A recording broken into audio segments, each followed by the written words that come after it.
આદિવાસી સમાજનો મુખ્ય તહેવાર હોળીની મોરારી બાપુએ એમની વચ્ચે જઈ ઉજવણી કરી હતી, જેમાં આદિવાસી નૃત્ય, પહેરવેશ અને વાજિંદ્રો સાથે પ્રથમ સોનગઢના સિંગપુર, પછી વાડી, ભેંસરોટ અને પાથરડા કોટવાળિયા સમાજ સાથે બાપુએ હોળી ઉજવી હતી। ત્યારે આદિવાસી મહિલાઓએ લોકગીતો પણ રજૂ કર્યા હતા। આદિવાસી સમાજનો મુખ્ય તહેવાર હોળીની સમગ્ર તાપી જિલ્લામાં ભવ્ય ઉજવણી કરવામાં આવી હતી, જેમાં હાલ મોરારી બાપુની રામકથા સોનગઢ ખાતે ચાલી રહી છે। ત્યારે સોનગઢ નજીક સિંગપુર ગામે પૂજ્ય મોરારી બાપુના સાનિધ્યમાં હોલિકા દહન કાર્યક્રમ યોજાયો હતો, જેમાં મોટી સંખ્યામાં આદિવાસી ઢોલ, વાજિંદ્ર અને નૃત્ય સાથે આદિવાસી સમાજે હોળીના પર્વની વિશેષ ઉજવણી કરી હતી। બાપુનું ભવ્ય સ્વાગત કર્યું હતું। હોળી નિમિત્તે આદિવાસી લોક પરંપરાના ગીતો પણ આદિવાસી બહેનો દ્વારા ગાવામાં આવ્યા હતા। નોંધવું રહ્યું કે સમગ્ર તાપી જિલ્લા સહિત આદિવાસી વિસ્તારમાં 5 દિવસ સુધી હોળીનો ઉત્સવ ઉજવવામાં આવશે। હોળી પર આદિવાસી સમાજ નાગદેવ, ગ્રામદેવ, ગોવાળદેવ સહિત પ્રકૃતિના તત્વોની પૂજા કરી એમની પરવાનગી લઈને હોલિકા દહનનો કાર્યક્રમ કરે છે, જે એમની વિશેષતા છે। સિંગપુર બાદ બાપુએ વાડી, ભેંસરોટ અને પાથરડાના કોટવાળિયા સમાજ સાથે હોલિકા દહન કર્યું હતું। અત્રે એ પણ નોંધવું રહ્યું કે જ્યાં રામકથા થઈ રહી છે તે મંડપમાં પણ ગુણસદા મેદાન પર પણ હોલિકા દહનનો ભવ્ય કાર્યક્રમ થયો હતો। સાથે જ સમગ્ર તાપી જિલ્લામાં પ્રકૃતિ પૂજક આદિવાસી સમાજે પોતાના હોળીના વિશેષ તહેવારની પારંપરિક રીતે ભવ્ય ઉજવણી કરી હતી। ડોક્ટર બિંદેશ્વરી શાહ, તાપી। આદિવાસી સમાજનો સૌથી મોટો તહેવાર એટલે હોળી। આપણે પાછળ જોઈ શકીએ, શહેરોમાં તો નાનકડી હોળી થાય છે, પણ આપ પાછળ જોઈ શકો છો કેટલી મોટી હોળી પ્રગટાવવામાં આવી છે। આદિવાસી સમાજ 12 થી 15 દિવસ પહેલાથી જ હોળીની તૈયારી શરૂ કરી દે છે અને આવનાર 5 દિવસો તેઓ હોળીને આનંદ માણશે। આજે હોળી પ્રગટાવ્યા પહેલા એ લોકો ગ્રામ દેવતા, નાગ દેવતા જે છે, એ લોકોના અલગ અલગ જે દેવો હોય છે એ દેવોને પહેલે એમની પરવાનગી લેતા હોય છે અને પછી આ હોળી સળગાવતા હોય છે। ત્યારે હોળીના આ મહાપર્વ પર આદિવાસી સમાજની જે સંસ્કૃતિ છે, એમની રીતભાત છે, જે એમની જે કલ્ચર છે એનું, એ ભૂલાતું જાય છે ક્યાંક ને ક્યાંક। ત્યારે આપણી ટીમ આજે અહીં એ આદિવાસી સમાજની જે બહેનો આપણી વચ્ચે ઉપસ્થિત છે એમને મળવા આવી છે અને આવો આપણે જાણવાની કોશિશ કરીએ કે હોળી એ લોકો કેવી રીતે વિશેષ રીતે ઉજવે છે અને કયા ગીતો તેઓ હોળીમાં ગાય છે એ પણ આપણે સાંભળવાની કોશિશ કરીએ। હું બિંદેશ્વરી શાહ, ગુજરાતના ખબરીલાલ ન્યૂઝ, તાપી। જી, આજે સોનગઢ તાલુકાના સિંગપુર ગામે હોળીના ઉત્સવ નિમિત્તે પૂજ્ય મોરારી બાપુના ઉપસ્થિતિમાં આખું ગામ એક હિન્દુત્વમય વાતાવરણ સાથે જોડાયું છે। ત્યારે અહીં બાજુમાં આ હોલિકા દહનનો કાર્યક્રમ ઉત્સવ ઉજવવામાં આવ્યો હતો।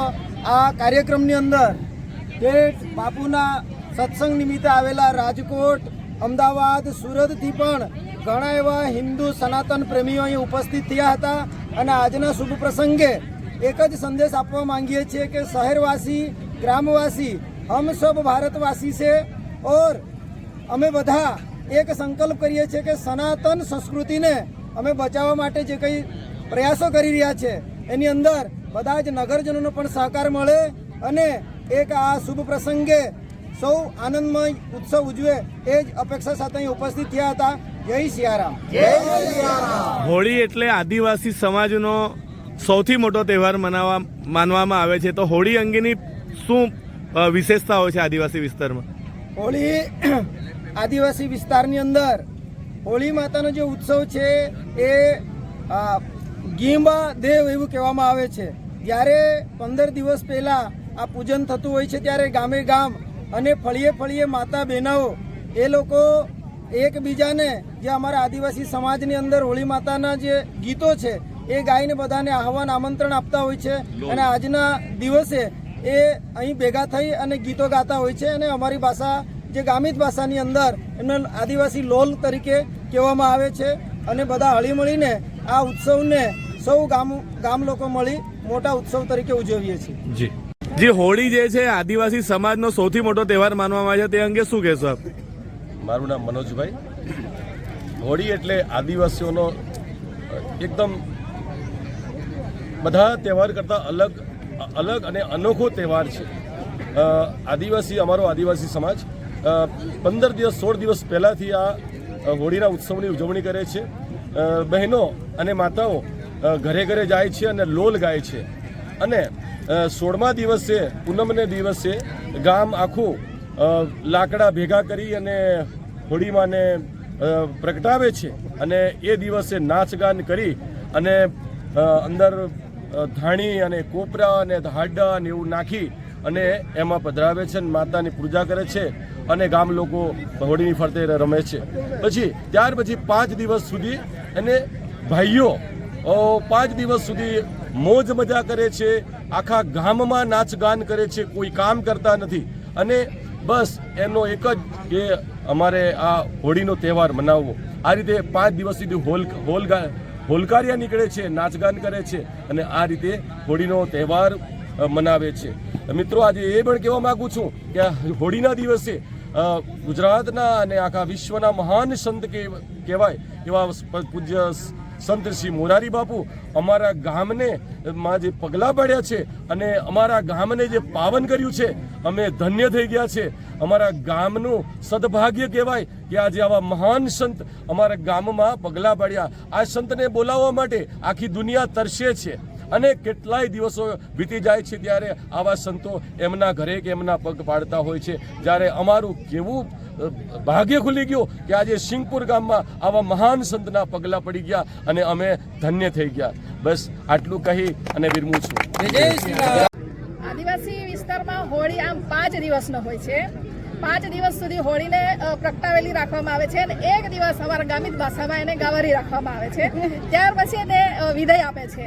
જે 5 દિવસની જે આ હોળી દરમિયાન હવે તો ભૂલાતી ગઈ છે સંસ્કૃતિ અમારી, પણ પહેલા વેશભૂષામાં ઘરે ઘરે જઈને એને અમારા આદિવાસી નૃત્યો, અમારા આદિવાસી ગીત ગાઈને એ જે કંઈ પણ આપે છે, અનાજ આપે તો અનાજ, પૈસા આપે તો પૈસા, એ લઈને એ આ હોળીનો પર્વ ઉજવતા હોય છે. જ્યારે પાંચમના દિવસે હોળીનો જે નિવેદ કરે છે, જે પણ એને મળે છે એ નિવેદ કરે છે. ને આજે હોળી પર પહેલા પૂર્વે જે 12 દિવસ જે લોલ ગાવામાં આવે છે તે પણ હવે ભૂલાતા ગયા છે. જે અમારે મારી બા છે એ લોકો આજે પણ અહીંયા બાપુ આવ્યા ત્યારે એ લોલ ગાઈને એમને સંભળાવ્યું. આવી રીતે આ અમારો પર્વ છે. આજે હોળીનો તહેવાર યુવા વર્ગથી ભૂલાતો જાય, તમારી પાસે થોડી ઘણી હજુ માહિતી છે, તો તમને શું લાગે છે આવી માહિતી યુવા વર્ગને આપવા માટે કોઈ કાર્યક્રમો થવા જોઈએ, સાંસ્કૃતિક કાર્યક્રમ? ચોક્કસ થવા જોઈએ. જે અહીંયા અમે જોઈએ છે કે દેવ પૂજા પહેલા હોળી પ્રગટાતા પહેલા અમારા જે દેવ છે, ગામદેવ છે, વાઘદેવ છે, નાગદેવ છે, એમની પૂજા થાય છે એ યુવા વર્ગને ખબર નથી. તો જે મોટી ઉંમરના જે 60-70 વર્ષના કે 80 વર્ષના અમારા જે દાદા વડીલો છે તે પહેલા એમની આમંત્રણ કરે છે, એની મંજૂરી લે છે કે આજના દિવસે તમે અમારા ઘરમાં અમે પ્રગટાવીએ છીએ. તો એવી રીતે એમની પૂજા થતી હોય, મંત્રોચ્ચાર સાથે અમારા આદિવાસી સમાજના જે મંત્રો છે, જે બોલીમાં એને પૂજા થતી હોય છે, બાદમાં એને હોળી પ્રગટાવવામાં આવે છે. તો તમે આવા યુવા વર્ગ સુધી આ સંદેશ કેવી રીતે પહોંચાડશો? આજે સમય જે ગેપ થઈ રહ્યો છે તેને કેવી રીતે પૂરશો? હવે એટલે અમારો પ્રયાસ એ જ છે કે વધુમાં વધુ યુવાઓ આ જે અમારા પરંપરા સંસ્કૃતિ છે ભૂલાતી જઈ રહી છે એને વધુ સમજે, જાણે, એના માટે કઈ ને કઈ કાર્યક્રમો થતા રહે છે અમારા ગામ. ઓકે. 12 મહિને આવી વાજળી બાઈ, 12 મહિને આવી, 12 મહિને આવી વાજળી બાઈ, 12 મહિને આવી, 12 મહિને આવી વાજળી બાઈ, 12 મહિને આવી, 12 મહિને આવી વાજળી બાઈ, 12 મહિને આવી, રમતી રમતી આવી વાજળી બાઈ, રમતી રમતી આવી, રમતી રમતી આવી વાજળી બાઈ, રમતી રમતી આવી, રમતી રમતી આવી વાજળી બાઈ, રમતી રમતી આવી, રમતી રમતી આવી વાજળી બાઈ, રમતી રમતી આવી, નાના ઉપલી લેદી વાજળી બાઈ, અળે રમવા આવી વાજળી બાઈ, અળે રમવા આવી, નાના ઉપલી લેદી વાજળી બાઈ, અળે રમવા આવી વાજળી બાઈ, અળે રમવા આવી, ઉપલી લેદી વાજળી બાઈ, અળે રમવા આવી વાજળી બાઈ, અળે રમવા આવી, નાના ઉપલી લેદી વાજળી બાઈ, અળે રમવા આવી વાજળી બાઈ, અળે રમવા આવી, 12 મહિને આવી વાજળી બાઈ, અળે રમવા આવી વાજળી બાઈ, અળે રમવા આવી, 12 મહિને આવી વાજળી બાઈ,